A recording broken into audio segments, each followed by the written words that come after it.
Good afternoon and welcome to the Guy Dawson Show. Thank you for tuning in on a lovely Thursday afternoon.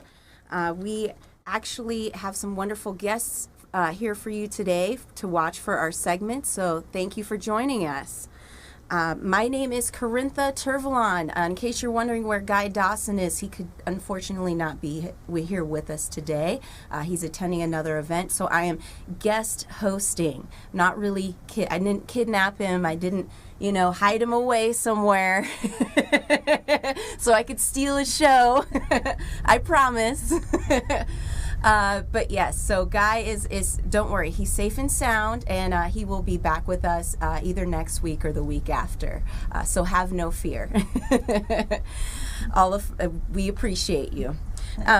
So my name is Carintha Turvalon, and Guy Dawson actually has a wonderful company named Classy Communications, where he helps out with any of your marketing and PR needs. And that information, if you would like to contact him, is 702-845-6129.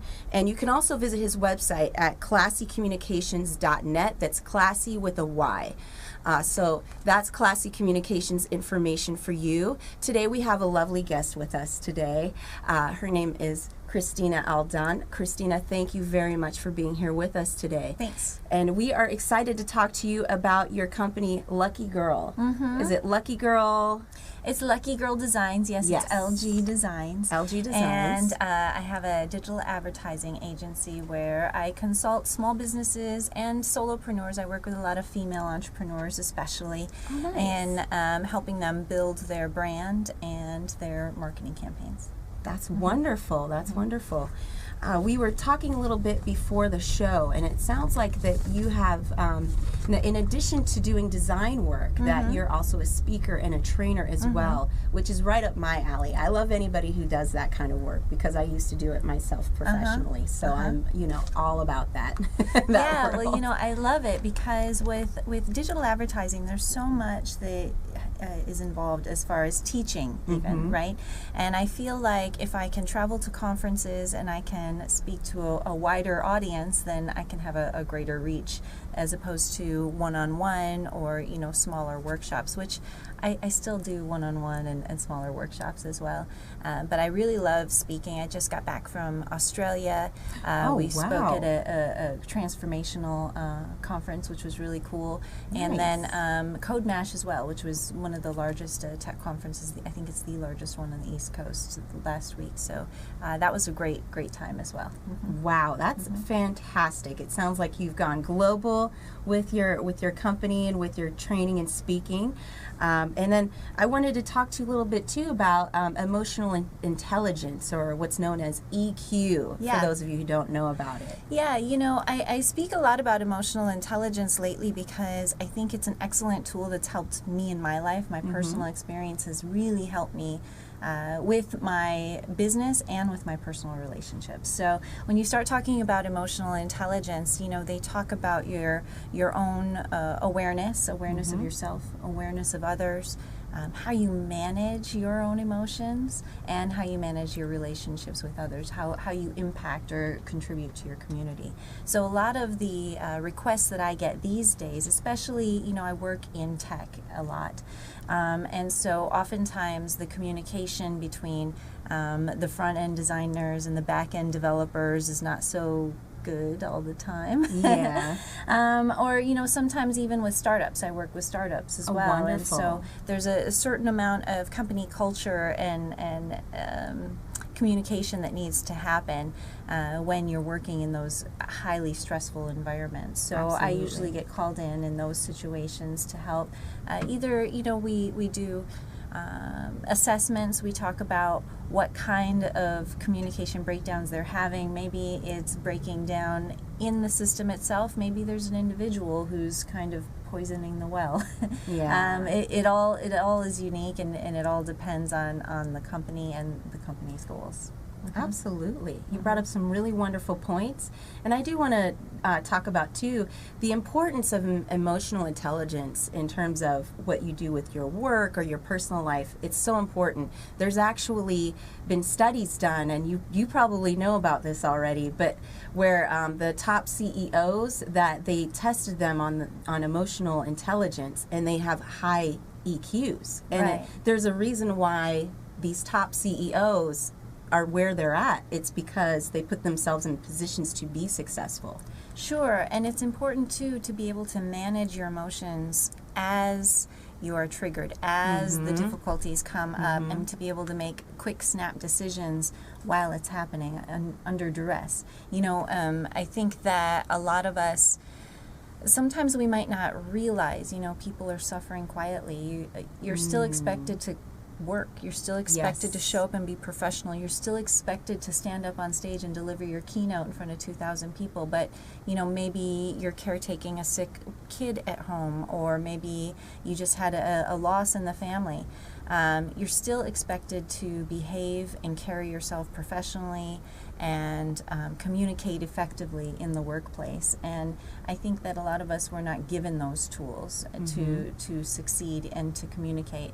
And when we can do that, when we can read body language from other people, when we can understand our own emotions and have an accurate self-assessment, which I'm horrible at, by the way. I'm horrible at accurate self-assessments. I could be bombing this interview right now. I have no idea whatsoever. I have no gauge whatsoever. You're doing wonderfully. Thank you. But, I'm not an expert by any means, but I do know that emotional intelligence and cultivating the skills has helped me succeed a lot and go a lot further in business for speaking and for my consulting business as well. Excellent. I love, what I love is that you're studying an area that doesn't just benefit yourself, but that benefits so many others in terms of how they conduct their own business and how they conduct themselves both personally and professionally. I think emotional intelligence, it really is one of those universal concepts that applies to people of all different industries. And I always tell people, when I have coaching clients or I have mentees, I'm always reminding them that whatever issues you have in your personal life, they're going to follow you into your business. So if you're a solopreneur and you're trying to build your own personal brand, or if you're a small business, or even if you're a large business, if you don't have these key principles in place and you're setting the standard for your company culture, then your chances of success are going to be a lot less, because the communication's not going to be as good.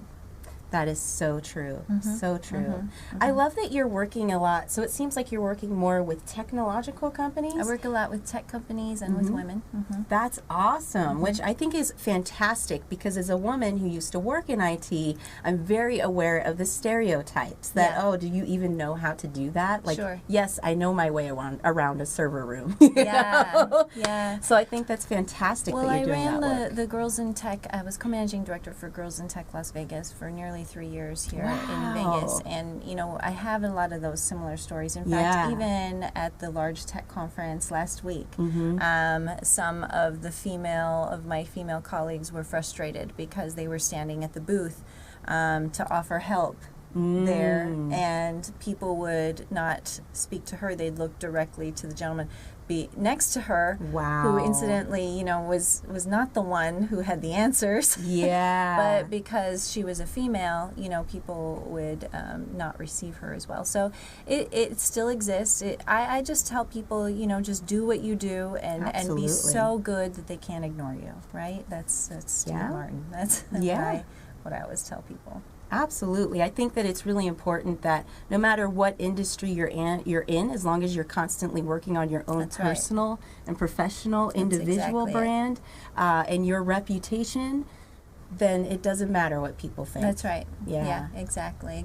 And that would be integrity, the integrity part, which is one of the 26 facets of emotional intelligence, is that being consistent and doing what you're going to do even when nobody's looking, doing right anyway. And what's funny is that I love that saying, because there's a caveat to that saying. There's another part to it, I think, that you don't know who's watching. Oh, right. Because there have been times in my own personal life life where I feel that I've been, granted certain, advantages or Yes. opportunities, and it's because I didn't realize someone was watching me when I didn't know it. Yeah, especially with social media these days, and I teach Absolutely. people that a lot. People often come to me and they think they're going to keep their personal Facebook separate from their business Facebook, and I hate to tell you, but it's all you. It's all your brand. Exactly. It's all your brand, and so just making sure that you're always representing your brand in the most professional and the best way possible. Absolutely. We're going to talk more about how to maintain an excellent reputation for yourself when we come back from the commercial break.